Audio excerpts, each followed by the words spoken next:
காயத்ரிக்கு 24 அக்ஷரங்கள் இருக்கும். அதனால்தான் சொன்னேன், பூர்புவ சுவஹான்னு ஆரம்பிக்கிறது இல்லையா, அங்கேருந்து காயத்ரி கிடையாது, தத்சவிதுர்வரேண்யத்திலேருந்து தான் காயத்ரி. 24 அக்ஷரம் இருக்கும், 3 வரிகள். Each line will have 8 letters. 3 into 8 24. ரெண்டாவது சந்தஸுக்கு உஷ்ணிக்குன்னு பேரு. அதுல 2 வரி, ஒரு வரிக்கும் 8 எழுத்து இருக்கும். 16 ஆயிடுத்தா? 16 பிளஸ் இன்னொரு வரிக்கு 12 எழுத்து இருக்கும். சேர்த்து போட்டேன்னா 28 எழுத்தோடு கூடியதுதான் உஷ்ணிக்கு அப்படிங்கிற சந்தஸ். மூணாவது அனுஷ்டுப், ரொம்ப பிரசித்தமான சந்தஸ். ராமாயணம், மகாபாரதம், விஷ்ணு புராணம், ஸ்லோகங்கள் எல்லாமே அனுஷ்டுப் சந்தஹா. மகாவிஷ்ணு பரமாத்மா ஸ்ரீமன் நாராயணோ தேவதா, அந்த இடத்துல அனுஷ்டுப்புன்னு வருதா? அனுஷ்டுப்புன்னா 4 வரி, ஒவ்வொரு வரியிலையும் 8 எழுத்து இருக்கும். ஞாபகம் வச்சுங்கோ. வன மாலி கதீர் ஷார்ங்கி 8, சங்கி சக்ரி ச நந்தகி 8, ஸ்ரீமான் நாராயணோ விஷ்ணுர் 8, வாசுதேவோபி ரக்ஷது 8. 8 into 4 32. இதுக்கு அனுஷ்டுப் சந்தஸ்னு பேர். மூணாவது சந்தஸா. நாலாவது பிருஹதி அப்படிங்கிற சந்தஸ். அதுல 2 வரிகள் 8 எழுத்தோட இருக்கும், ஒரு வரி 12 எழுத்தோட இருக்கும், இன்னொரு வரி அப்புறம் 8 எழுத்தோட இருக்கும். 36 எழுத்தோடு கூடியது பிருஹதி. அடுத்தது பங்கி, 5 வரிகள், ஒரு வரியிலையும் 8 எழுத்து. 5 into 8 40. திருஷ்டுப்பு, ஒவ்வொரு வரியிலையும் 11 எழுத்து, 4 வரிகள் இருக்கும், 44. கடைசியா இருக்கிறது ஜெகதி, அதுல 4 வரி இருக்கும், ஒவ்வொரு வரியிலையும் 12 எழுத்து, 48. அப்படின்னா காயத்ரி என்கின்ற முதல் சந்தஸுக்கு 24, உஷ்ணிக்கு 28, அனுஷ்டுப்புக்கு 32. என்ன கவனிக்கிறீங்க? 4 4 எழுதிட்டு இருக்கு. 24, 28, 32, 36, 40, 44, 48. இது 7 சந்தஸ் தான். 7 குதிரைக்கும் இருக்கக்கூடிய கயிறு. இதை தாங்கிக் கொண்டு அருணோதயம் ஆக பின்னாடி சூரியன் வருகின்றான். இந்த சந்தஸ்ல பிரதமத்தில் இருக்கக்கூடிய காயத்ரி என்கின்றதா நம்ம கார்த்தால பாக்குறோம். அதனாலதான் காயத்ரி மந்திரத்தை சொல்லி அர்க்கியம் விடுறதுங்கிற ஒரு வழக்கம் உண்டு. இப்ப இந்த முதல்ல சொன்ன 7 குச்சி எது? இந்த 7 சந்தஸ். இந்த 7 சந்தஸுக்கு ஸ்லேடையா அர்த்தம் சொல்லி பட்டத்ரீல் நாராயணியத்துல எடுக்கிறார். ஷாக்யரோத ஜகதி திருதிஹாரி மூர்த்திமேஷ பிருஹதீம் பிரததானஹ பங்கிமாஷு பரிகூர்ணிய பசூனாம் சந்தசாம் நிதிமவாப பவந்தம். அந்த அசுரனை வதம் பண்ணும்போது கிருஷ்ணர் 7 சந்தஸுக்கும் நாயகனாய் இருக்கக்கூடியவர் 7 சந்தஸுக்கு 2வது அர்த்தம் வைத்திருக்கக்கூடிய இந்த அசுரனை கொன்னு முடித்தார் அப்படின்னு பட்டதிரியில் எடுத்தார். அடுத்த மந்திரத்துக்கு போயிடலாம். தம் யஜ்ஞம் பரிஹிஷி பிரௌக்ஷன்னு. பொதுவா நம்ம ஆண்கள் எல்லாம் கிரகப்பிரவேசம் பண்ண உடனே என்ன பண்ணுவா தெரியுமா? மந்திரங்கள்லாம் சொல்லிட்டு ஆத்த புரோக்ஷிப்பா, அந்த ஜலத்தை. we believe that since sound which is in the Vedas is being recited, water as one of the subtle elements has the ability to take in the essence of Vedic mantras. அதனால்தான் கலசத்துல இருக்கக்கூடிய ஜலம் வேதம் சொல்லி முடிச்ச உடனே அதால திருமஞ்சனம் பண்ணுவா. இப்ப இந்த 60ஆம் கல்யாணம், 70, 80 குழந்தைக்கு பூனல் உதக சாந்தின்னு நடக்கும். கேள்விப்பட்ட மாதிரி இருக்கா? அது பல பேர் உதய சாந்திம்பா. உதயாலாம் கிடையாது, அது உதக. பாவங்களை ஒழிக்க வல்ல சாந்தி உதக சாந்தின்னு பேர். அந்த உதக சாந்தியின் போது அந்த குழந்தைக்கு, எந்த குழந்தைக்கு உபநயனம் ஆக போறதோ அதுக்கு மந்திர ஜலத்தால திருமஞ்சனம் செய்து அருள்வார்கள். ஏன்னா அந்த ஜலத்துக்கு மந்திரத்தை ஈர்க்கக்கூடிய தகுதி உண்டு. அந்த ஜலத்தால புரோக்ஷிப்பா பெரியவாள்லாம். அப்பேற்பட்ட வேத யஜ்யம், சிருஷ்டி யஜ்யம் பண்ணும்போது யாரை இப்ப ஹவிசா கொடுக்க போறா? பிரம்மா. பிரம்மா எதுவா இருக்கார்? பசு. அப்போ அந்த பசுக்கு புரோக்ஷணம் பண்ணோம் இல்லையா, அதுதான் சொல்றது. தம் யஜ்யம் பரிஹிஷி பிரௌக்ஷன்னு. பிரௌக்ஷன்னா புரோக்ஷிக்கிறதுன்னு அர்த்தம். இப்ப பிரம்மா என்கின்ற பசுவை புரோக்ஷிக்கிறா. புருஷம் ஜாத்தம் அக்ரதஹ தேன தேவா அயஜந்த. இப்ப தேவர்கள்லாம் இந்த யாகம் பண்றா. தேவர்கள்னா யாரு? இந்திரன் சந்திரன் கிடையாது. ஏன்னா பிரம்மாவே இப்பதான் சிருஷ்டியா இருக்காரு, அப்புறம் தானே இந்திரன் சந்திரன் வருது. அதனால நித்தியசூரிகளும் முக்தாத்மாக்களும் இந்த யாகம் பண்றா. நித்தியசூரிகள் யாரு? அனந்தன், கருடன், விஸ்வக்சேனன். முக்தாத்மா யாரு? இங்கேந்து இருந்து ஏற்கனவே இருக்கக்கூடிய முக்தாத்மாக்கள், மோட்சம் போயிருக்கக்கூடியவா முக்தாத்மாக்கள். இவா 2 பேரும் சேர்ந்து யாகம் பண்றா அப்படின்னு இந்த இடத்துல இருக்கு. தேன தேவா அயஜந்த. இந்த முக்தாத்மாக்களும் நித்யாத்மாக்களும் எங்கேயாவது சேர்ந்து பகவானை தொழுவார்களோன்னு கேட்டா இதுக்கு ஒரு வரி சொல்றேன். அமலநாதி பிரான் ஒரு பிரபந்தம். அதாவது ஸ்ரீரங்கத்துல வடதிருக்காவேரி தென்திருக்காவேரின்னு ஓடும். வடதிருக்காவேரி தான் கொள்ளிடம்னு பேரு. காவேரியில் வெள்ளம் பெருக்கெடுத்து ஓடினால் அதை கொள்ளும் இடம் கொள்ளிடம்னு பேர். அது வடதிருக்காவேரி. சமயபுரம் அதெல்லாம் நீங்க அந்த பக்கம் கண்ணபுரம்னு பேரு, கண்ணனூர்னு பேரு, அதுக்கு தாண்டி போவேள். ஸ்ரீரங்கத்துக்கு தெற்கு இருக்கக்கூடியதுதான் அகண்ட காவேரின்னு பேர். அந்த அகண்ட காவேரிக்கு அப்புறத்தில் ஸ்ரீரங்கத்துக்கு right opposite on the other side Uraiyur அப்படிங்கிற திவ்ய தேசம், கோழியூர்னு பேர். அந்த இடத்தில் அவதரித்தவர் தான் திருப்பானாழ்வார். ஆழ்வார்களில் ரொம்ப சிறந்தவர் திருப்பானாழ்வார். நாளைக்கு நான் பிராமணோசிய முகமாசீத்துங்கிற அந்த மந்திரத்துக்கு சொல்லும்போது திருப்பானாழ்வார் நமக்கு ரொம்ப முக்கியம், ஞாபகம் வச்சுங்க. இந்த திருப்பானாழ்வாரை கோவிலுக்குள்ள பிரவேசம் பண்ண விடல. கடைசியில ஒரு பட்டர் அபச்சாரப்பட்டு அவரை சுமந்து கொண்டு வர அவர் பெருமாளுடைய திருமேனியின் அழகை கேசாதி பாதமாக பாடினார். அதற்கு அமலன் ஆதி பிரான் அப்படின்னு இந்த பிரபந்தத்துக்கு பெயர். அதுல ஒரு பாசுரம் சொல்றேன். சதிரமா மதில் சூழ் இலங்கை கிரைவன் தலை பத்தும் உதிரவோட்டி ஓர் வெங்கனைக்கு உய்த்தவன் ஓதவண்ணன் மதுரமா வண்டு பாட மா மயில் ஆட அரங்கத்தம்மான் திருவயிற்று உதரபந்தம் என் உள்ளத்தினுள் நின்று உலாகின்றதே. பெருமாள் ராவணவதம் பண்ணானே ராமனாக பிறந்து. அப்பேற்பட்ட பெருமாள் இன்னைக்கு ஸ்ரீரங்கத்தில் சயனித்து கிடக்கும் போது திருவயிற்று உதரபந்தம், உதரம்னா வயிறு, நாபினா தொப்புள், அதனால இந்த இடத்த திருவயிற்று உதரபந்தம், அவன் வயத்துல கட்டின்னு இருக்கானே அந்த இடுப்பு இடையில் இருக்கக்கூடிய உதரபந்தம் என் உள்ளத்தினுள் நின்று உலாகின்றதே, என் மனசுல அவன் இடுப்பியே பார்த்துட்டு இருக்கணும் போலவே இருக்கே அப்படின்னு சாதிக்கிறார். இந்த பாசுரம் யார் பாடியிருக்கா? திருப்பானாழ்வார். இந்த பிரபந்தத்து பேர் என்ன? அமலநாதி பிரான். அவரோட சொந்த ஊர் எது? உறையூர். அப்பாடி. இப்ப பார்க்கலாம். இப்ப இந்த பாசுரத்துக்கு வியாக்கியானம், கமெண்டரி, உரை சுவாமி வேதாந்த தேசிகன் எழுதியிருக்கார். ஏன் தேசிகன் எழுதினது இதுக்கு பெருமைங்கிறதையும் நாளைக்கு நான் சொல்ல போறேன். why does Deshika writing commentary for this esoteric work called as Amalanadi Piran makes it very very important அப்படிங்கறத நாளைக்கு நம்ம ஜாதியை பத்தி டிஸ்கஸ் பண்ணும்போது சொல்ல போறேன். சரி, இப்ப விஷயத்துக்கு வரேன். அவருடைய வியாக்கியானத்தை அப்படியே படிச்சுட்டு அர்த்தம் சொல்றேன். அட்லீஸ்ட் தேசிகன் எழுதிய மணிப்பிரவாள நடை நமக்கு கேட்கட்டும். மணிப்பிரவாளம்னு நீங்க கேள்விப்பட்டிருப்பீங்க. அப்படின்னா தெரியும், மணினா ஜெம், பிரவாளம்னா பவழம். இப்போ தாய்மார்கள்லாம் இங்க நிறைய பேர் இருக்கு. ரெட்டவடம் கோக்கும் போது என்ன பண்ணுவான்னா ஒரு பவழம் ஒரு குண்டுமணி, பவழம் குண்டுமணின்னு வைப்பா. சில பேர் என்ன பண்ணுவான்னா ஒரு முத்து ஒரு பவழம் ஒரு குண்டுமணி. ஏன்னா ரெண்டு விதவிதமான வஸ்துக்கள் கலந்தால்தான் அழகு. வெறும் பியூர் கோல்டா இருந்துடுத்துன்னு வச்சுங்க, அதுவும் ஒரு விதத்துல அழகுதான். திரும்பி கொடுக்கும்போது ரொம்ப வேஸ்டேஜ்லாம் போட மாட்டான்.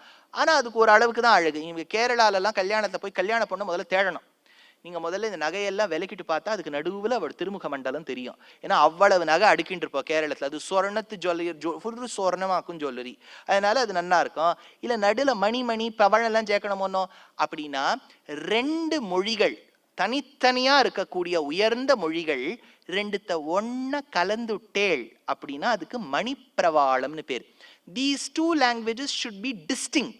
They should not be very close. இப்போ நீங்க தெலுங்குல எடுத்துக்கோங்க. பிராச்சீனமான தெலுங்கு, ரொம்ப பழைய தெலுங்கு. முன்னெல்லாம் உபன்யாசம் சொல்றவா அத்தனை பேரும் நான் சொல்றேன். ஒரு காலகட்டத்துல வேலுக்குடி வரதாச்சார் சுவாமி, கிருஷ்ணன் சுவாமியோட திருத்தகப்பனார், நிறைய மகான்கள் இருந்தா. அவளுக்கு தெலுங்கு வரும். தமிழ்நாட்டுல எல்லாம் இருக்கா? ஏன்னா சம்ஸ்கிருத பரிச்சயம் இருக்குன்னா தெலுங்கு வந்துடும். ఈ సభా మంటపములో ఉపస్థితమైన భాగవతాగ్రేసరు అందరికీ మన వందనములు. இந்த வரியில 9 வார்த்தை சம்ஸ்கிருதம். உலு உபஸ்திதமைன ஐனதான், இவ்வளவுதான் தெலுங்கு. ஏன்னா பிராச்சீனமான தெலுங்கு முழுக்க சம்ஸ்கிருதம், பிராச்சீனமான மலையாளம் முழுக்க சம்ஸ்கிருதம், தமிழ் ஒண்ணுதான் தனித்து நிக்கிறது. தனித்து இருக்கக்கூடிய தமிழையும் சம்ஸ்கிருதத்தையும் அழகா சேர்க்கணும். அதுக்கு மணிப்பிரவாளம்னு பேர். ஒரு வரி சொல்லட்டுமா எப்படி இருக்கும் மணிப்பிரவாளத்துலன்னு? தேசிகனுடைய வரி இது. கௌஸ்துபஸ்தானீயனான ஜீவாத்மா சர்வேஸ்வரனுக்கு ஹிருத்யங்கமனாய் சிஷ்யனாய் பிரேஷ்யனாய் தாசபூதனாய் விளங்குகிறான் என்று சர்வ பிரமாண வேத்தியமன்னோ தெரிவிக்கலாயிற்று. இப்ப நான் சொன்ன வரிகள்லாம் பார்த்தேன்னா ஹிருத்யங்கமனாய், ஹிருத்யங்கமன் சம்ஸ்கிருதம், ஆய் தமிழ். சிஷ்யனாய், சிஷ்ய தமிழ் சம்ஸ்கிருதம், ஆய் தமிழ். இப்போ ஒரு வரியில 6:4ங்கிற ப்ரப்போர்ஷன்ல இருக்கணும். அப்போ மணிப்பிரவாளம்னு பேரு. அவ்வளவுலாம் இல்லை. இப்ப நம்ம பேசுறதே மணிப்பிரவாளம் தான். லைட் ஆன் பண்றியா?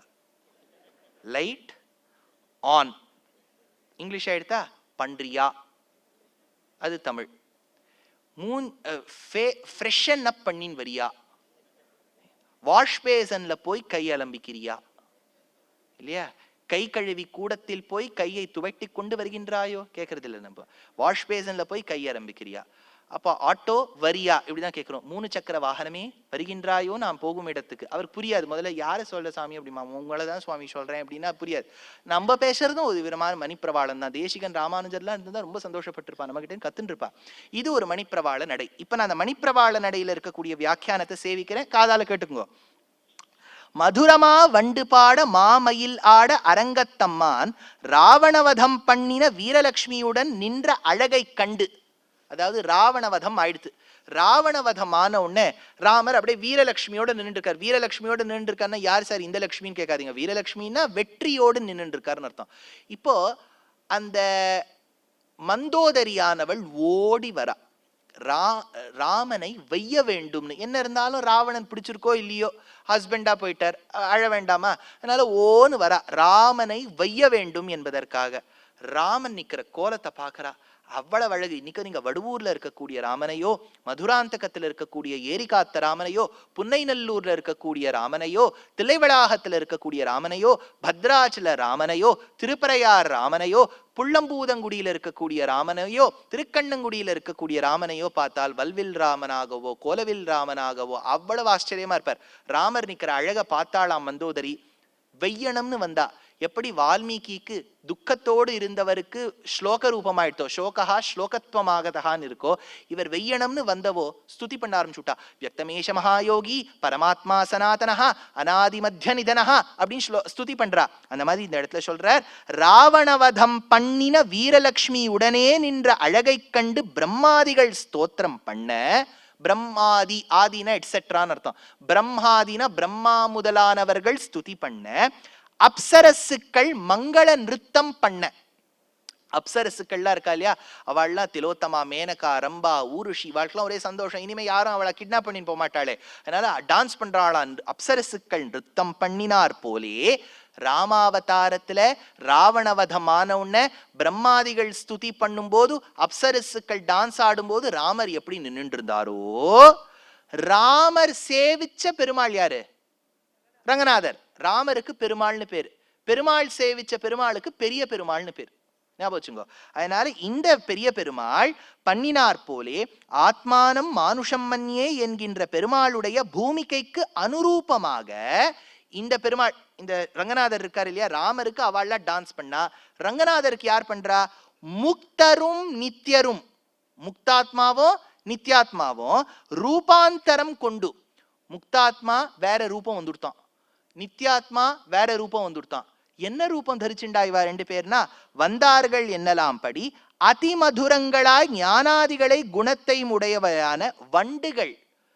இந்த முக்தாத்மாலா வண்டா மாறிடுத்து, நித்யாத்மாலா நீலகண்டமா மாறிடுத்து. நீலகண்டம்னா என்ன? நீலகண்டன் அப்படின்னா பரமசிவனார், நீலகண்டம்னா மயில். ஞாபகம் வச்சுங்கோ. எப்பவுமே நம்ம என்ன சொல்றோம், மயில் கழுத்துன்னு தானே சொல்லுவா கலருக்கு. நீலகண்டம்னா மயில்னு அர்த்தம். அதனால அந்த நித்யாத்மாக்கள்லாம் மயிலா மாறிடுத்தான், முக்தாத்மாக்கள்லாம் வண்டா மாறிடுத்தான். வண்டுகள் கானம் செய்ய இந்த மயிலானது நிருத்தியம் பண்ணித்து, எப்படி ராமருக்கு பண்ணா மாதிரி. அதனால மாமயில் ஆட, வண்டுகள் பாட, மாமயில் ஆட அரங்கத்தம்மான்னா நீங்க எப்படி புரிஞ்சுக்கணும்? மயில் ஆடுறது வண்டாடுறதுன்னு நினைக்காதீங்க. முக்தாத்மாவும் நித்யாத்மாவும் ரெண்டு பேரும் சேர்ந்து இவரை ஸ்துதி பண்றா. எப்படி? இந்த மந்திரத்தை பாருங்க. தேன தேவா அயஜந்த, இந்த யஜ்ஞத்தை பண்ணக்கூடிய தேவர்கள்னு சொல்றா. யாரு தேவர்கள்? முக்தரும் நித்தியரும். அப்படின்னா இந்த மந்திரத்திலேருந்து இது ஸ்ரீரங்கநாதனை சொல்றதுன்னு தெரியறதா.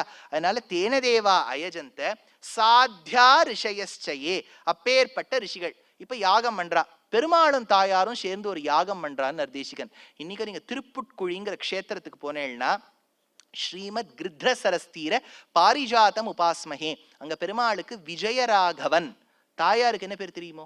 மரகதவல்லின்னு பேரு தாயாருக்கு. ரொம்ப ஆச்சரியம் அந்த தாயார். அந்த ஊர்ல ஒரு ஐதிஹ்யம் உண்டு, வருத்த பயிர் முளைக்கும்.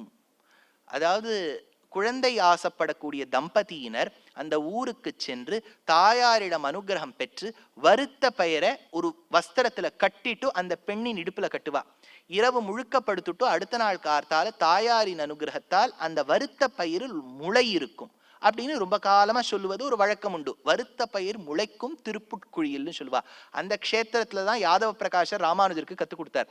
அந்த க்ஷேத்திரத்துல இருக்கக்கூடிய பெருமாளும் தாயாரும் சேர்ந்து தம்பதியா ஒரு யாகம் பண்றாளாம். தேசிகன் எடுக்கிறார். கமல நிரபாய தர்ம பத்னி கருணாத்யாக ஸ்வயம் ரித்விஜோ குணாஸ்தே. ரித்விஜர்கள்னா யாரு யாகத்தை பண்ணி வைக்கிறாளோ அவளுக்கு ரித்விஜர்கள்னு பேரு. இந்த பெருமாளும் பிராட்டியும் பண்ணக்கூடிய யாகத்துக்கு யாரு ரித்விஜர்கள்? பெருமாள் தாயாருடைய குணமான தயை அப்படிங்கிறது தான் ரித்விஜராம். அப்ப சொல்றார், அவனம் ஸ்ரயதாம் அஹீனமாத்யம் நச்ச தர்மஸ்த்வத் அனன்ய சேவனியா. இவா ரெண்டு பேரும் பண்ணக்கூடிய யாகம் யாருக்கு? இந்த ரசிகரஞ்சனி சபால வரக்கூடிய அந்த அத்தனை பாகவத உத்தமாளுக்கும் சேர்ந்து நமக்காக யாகம் பண்றார். ஏன் சார் இங்க வாழவாதான் நல்ல வாழானா? ஆண்டாளுடைய பாசுரத்தை பாருங்க. 2வது பாசுரம் என்ன? வையத்து வாழ்வீர்கள். வையத்து வாழ்வீர்கள்னா இந்த உலகத்தில் வாழுகின்றவர்களே அப்படின்னு அர்த்தம் இல்லைன்னு விட்டார் பெரியவாச்சான் பிள்ளை.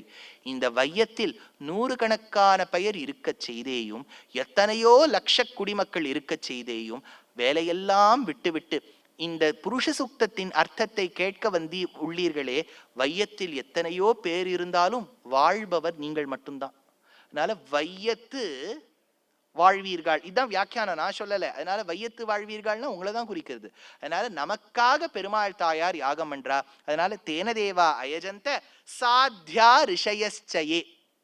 ஆச்சா, இப்ப 8வது ரிக்கா எடுத்து மொத்தமா 8வது மந்திரமாச்சு. எவ்வளவு மந்திரம் இருக்குன்னு சொன்னேன்? 18. அதுல 8 இருக்கு. இப்ப எவ்வளவு நாளா எடுத்து? 2 நாள் முழுக்க எடுத்து 3வது நாள்ல முக்காலா எடுத்து. இப்ப எனக்கு இன்னும் இவ்வளவு 10 மந்திரம் பாக்கி இருக்கு. இப்ப நான் டக்குன்னு 9, 10, 11 3 மந்திரத்துக்கும் சேர்த்து அர்த்தம் சொல்ல போறேன். இப்ப இந்த யஜ்யம் பண்ண ஆரம்பிச்சாச்சு. யஜ்யத்தை நல்லா ஞாபகம் வச்சுங்கோ. முதல்ல மந்திரத்துல சொன்ன புருஷன் யாரு? நாராயணன். அப்புறம் வந்த புருஷன் அனிருத்த நாராயணன். அப்புறம் வந்த புருஷன் பிரம்மா. முதல்ல தேவர்கள் சேர்ந்து யாகம் பண்ணான்னு சொன்ன. அப்ப தேவர்கள் யாரு? நித்தியசூரிகள். இந்த மந்திரத்துல தேவர்கள்னு சொன்னது யாரு? நித்தியசூரிகளும் முக்தாத்மாக்களும். இப்ப அந்த யஜ்ஞ குண்டத்தை தயார் பண்ணிட்டான்னு சொன்னேன். யஜ்ஞ பசு யாரு? பிரம்மா. பிரம்மா மேல என்ன பண்ணோம்? புரோக்ஷணம் பண்ணோம். இப்ப அந்த யஜ்ஞ குண்டத்தை தயார் பண்ணியாச்சு. யஜ்ஞ குண்டத்தை சுத்தி முதல்ல எவ்வளவு குச்சி போட்டோம்? 7.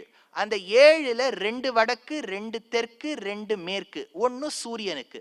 இன்னொரு அர்த்தம் சாயனாச்சாரியர் சூரியனுக்கு இருக்கக்கூடிய 7 கடிவாள குதிரையில இருக்கக்கூடிய 7 கயர்கள்னு சந்தஸ்ன்னு எடுத்தார். 21 சமித்த கையில வச்சுட்டு இருக்கோம். த்ரிசப்த சமித கிருதாக அப்படின்னு வச்சுட்டு இருக்கோம். அது என்ன? பஞ்சபூதங்கள், பஞ்சதன்மாத்திரைகள், பஞ்ச ஞானேந்திரியங்கள், பஞ்ச கர்மேந்திரியங்கள், மனசொன்னு. 21 எடுத்தா இல்ல எது நெய்? வசந்த காலம். எது சமித்து? கிரீஷ்ம காலம். எது புரோடாசம்? சரத்காலம்.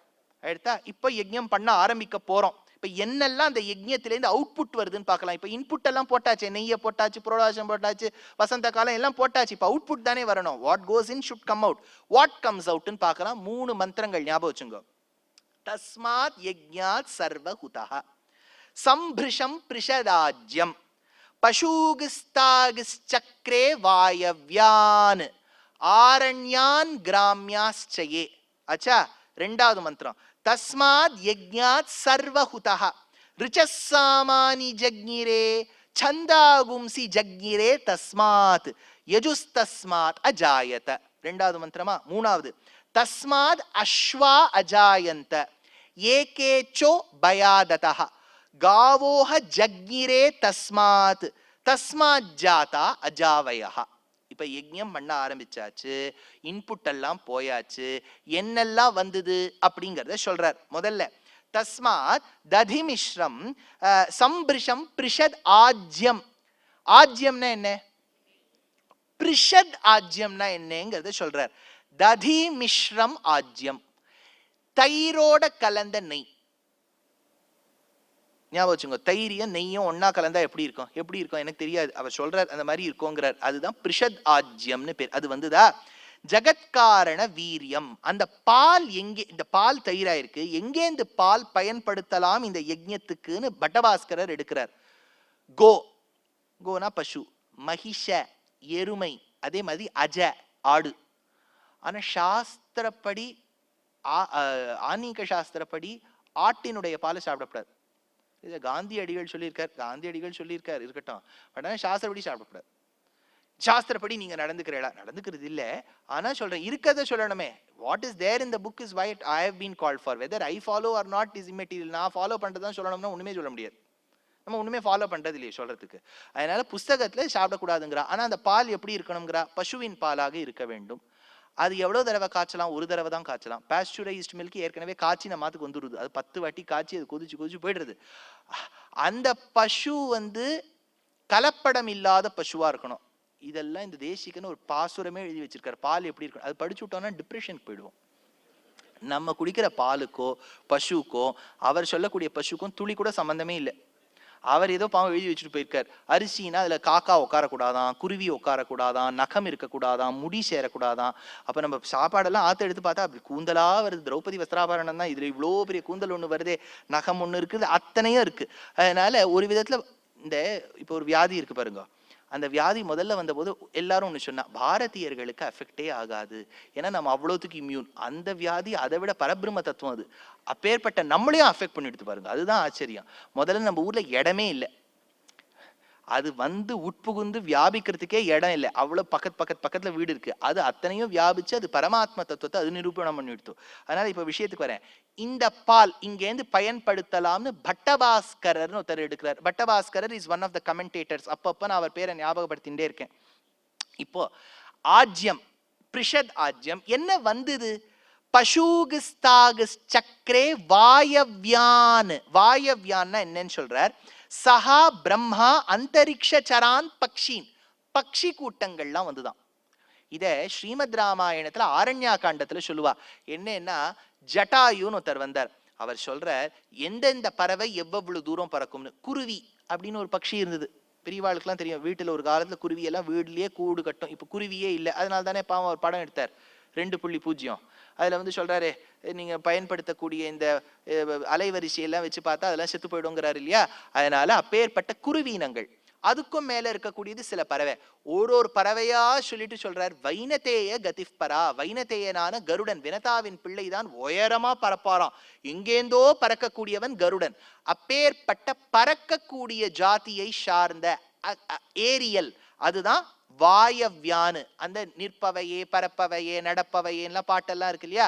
பரப்பவையே பறந்தாச்சு. அடுத்தது ஆரண்யான்.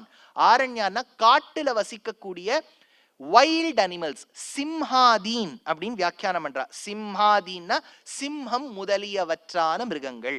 கிராமியாக அப்படின்னா கிராமத்துல டொமெஸ்டிகேட் பண்ணக்கூடிய அனிமல்ஸ். அப்ப அந்த காலத்துல பசுன்னு தான் வச்சுப்பா. இப்போ பசு எல்லாம் டொமெஸ்டிக் கிடையாது. நாய்க்குட்டி பூனைக்குட்டி இதெல்லாம் தான். அது காலத்துக்கு ஏற்ற மாதிரி நம்ம என்ன பண்ணிட்டோம், பிரிட்டிஷர்ஸ் அப்படியே இந்த ஆக்சியம்ஸ் எல்லாம் கொண்டு வந்தா பாருங்க. மழை ரொம்ப கொட்டி எடுத்துனா அவ என்ன சொல்லுவா தெரியுமோ? It was raining cats and டாக்ஸும்பா. நம்மளும் அதான் சொல்லிட்டு இருக்கோம். அது ஏன் அப்படி வந்ததுன்னே நமக்கு தெரியாது. ஏன்னா அந்த காலத்து பிரிட்டிஷர்ஸ் அவ இருக்கக்கூடிய வீட்டுல வெளியில அந்த நாய் பூனை எல்லாம் வச்சிருப்பா. அப்ப அது என்ன பண்ணுமா, மழை வரும்போது பயந்துண்டு அந்த கூண்டுக்குள்ள போய் உட்காந்துக்குமா. கேட்டும் டாகும் அப்படி பயந்துண்டு உள்ள போற அளவுக்கு மழை கொட்டி விடுத்துனா it's raining cats and dogs அப்படின்பா. இப்ப நம்ம வீட்டுல நாய் பூனை இல்லைன்னு வச்சுக்கோங்க, இது எப்படி போய் சொல்றது? என் வீட்டுல நாயும் இல்ல பூனையும் இல்லை. It was raining. வேற ஏதாவது சொல்ல வேண்டியதுதான். It was raining cows and cows ஏதாவது சொல்ல வேண்டியதுதான். கவுன் தானே உள்ள போறது, சொல்ல வேண்டியதுதான். சாண்ட்விச் அப்படின்னு ஒண்ணு இருக்கு இல்லையா? மேல ஒரு ரொட்டி துண்டு கீழே ஒரு ரொட்டி துண்டு, இதெல்லாம் இதுக்கு சாண்ட்விச்னு பேரு. ஏன்னா அந்த காலத்துல எடின்புரோங்கிற ஒரு இடத்துல ஒரு ஒரு டியூக் ஆஃப் எடின்புரோன்னு ஒருத்தர் தான். அவனுக்கு எப்பவுமே சூதாட்டத்தில் தான் வேலை. சூதாடிண்டே இருப்பான். சாப்பிட்றதுக்கு கூட நாழி இருக்காது. எல்லாரும் சொல்வா, எப்படியாவது உயிர் தரிக்க வேண்டும், ஜீவாத்மா பாஞ்சபௌதிக சரீரத்தில் தங்க வேண்டும், duke come and have your food அப்படின்பா. அந்த சூதாட்டத்துக்கு நடுவில் ஒரு 2 நிமிஷம் கேப்ல ஓடி வந்து சாப்பிட்டுட்டு போவான். So he is fitting his time between important activities. So he was the king of that place called sandwich. அதனால சாண்ட்விச்னு வந்துடுச்சு. நடுவில் ஏதாவது இப்ப 2 ரொட்டி துண்டை மட்டும் கொடுத்தேன்னா அது சாண்ட்விச் கிடையாது. நடுவில் பூர்ணமத பூர்ணமிதம் பூர்ணாத்துன்னு ஏதாவது பூர்ணம் போனோம், அப்பதான் அது சாண்ட்விச்னு பேர். அந்த மாதிரி இந்த இடத்துல கிராமியாக கவாதயா, அந்த பசு முதலானவை சிருஷ்டிக்கப்பட்டன. சிருஜ்ய பிராணி ஜனன ஹேதுபூதம் விசித்திர வர்ண வீரியாம் ஸ்ருத்தாஜ்யம் பவதி அப்படின்னு யோகரத்ன சாஸ்திரம் சொல்றது. அடுத்தது அஸ்வாஹா. இப்போ நான் அடுத்த ஒரு ரிக்க தாண்டி அடுத்த மந்திரத்துக்கு போயிட்டேன். அஸ்வாஹா துரகாஹா அப்படின்னா குதிரை. 13வது குதிரையே ஓடு ஓடு ஓடுன்னு சொல்றோம் இல்லையா, அந்த குதிரையெல்லாம் வந்துடுத்து. இப்போ அடுத்தது காவோ தேனவஹா விஷபாஸ்ச. காவோன்னு சொன்னா தேனவஹா எது பால் கொடுக்கக்கூடிய ஜந்துக்களோ அது வந்துதான். உபயாததஹா. உபயாதத்தஹான உபயோதோ தந்தாக. எந்த மிருகங்களுக்கு 2 பல்வரிசையில பற்கள் இருக்கோ, 2 வரிசையில பற்கள் இருக்கோ அதுக்கு உபயோதந்தாகான்னு பேர். பொதுவா மிருகங்களுக்கெல்லாம் உண்டு. சில மிருகங்கள் மனுஷ ஜாதியோடு ரொம்ப சம்பந்த பெற்றவை. ஒன்னும் குரங்குகள். ஒரு தியரி இருக்கே, குரங்குலேருந்து தான் நம்ம வந்தோம் அப்படின்னு. இதெல்லாம் ஒரு தியரி, ஞாபகம் வச்சுக்கோங்க. இப்போ டார்வின்ஸ் தியரின்னா நீங்க உடனே டார்வின் சொல்லியிருக்கார் இப்படி இருந்தோம் இப்படி இருந்தோம் இப்படி இருந்தோம் இப்படி இருந்தோம் இப்படி ஆயிட்டோம். டார்வின் இதெல்லாம் சும்மா தியரின்னு சொல்லி வச்சிருக்காரு. Any theory has to be taken with a pinch of salt. எதுக்கு இது சொல்றேன்னா, இந்த டார்வினோட தியரியில முதல்ல வந்து அக்வாட்டிக் வந்தது, அது ஜலத்துல மட்டும் இருக்கும். ஜலத்திலேருந்து அது அப்புறம் என்ன வந்தது, ஜலமும் அந்த நிலத்திலும் தங்குற மாதிரி ஆம்பிபியனா வந்தது ஒரு ஆமை. அப்புறம் பூமியில தங்குற மாதிரி வந்தது, அதிலும் ஷேற்றில் தங்குற மாதிரி வந்தது, அதுதான் பன்றி. அடுத்தது பூமியில மட்டும் தங்குற மாதிரி வந்தது சிம்ஹம். மனிதன் வந்தான், சிறுவனாக வந்தான். அப்புறம் அவரே பரசுராமரேட்டர். பார்த்தேளா, டார்வின் நம்ம தசாவதாரத்தை தான் சொல்லியிருக்கார். முதல்ல தசாவதாரம் இந்த ஆர்டர்லயே நடக்கல.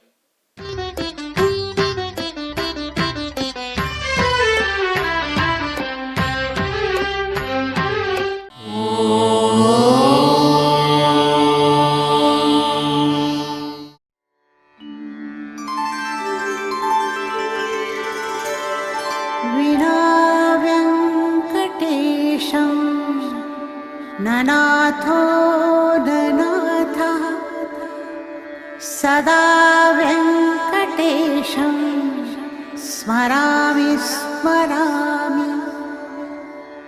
हरे वेङ्कटेश प्रसीद प्रसीद. प्रियं वेङ्कटेश प्रयच्छ प्रयच्छ.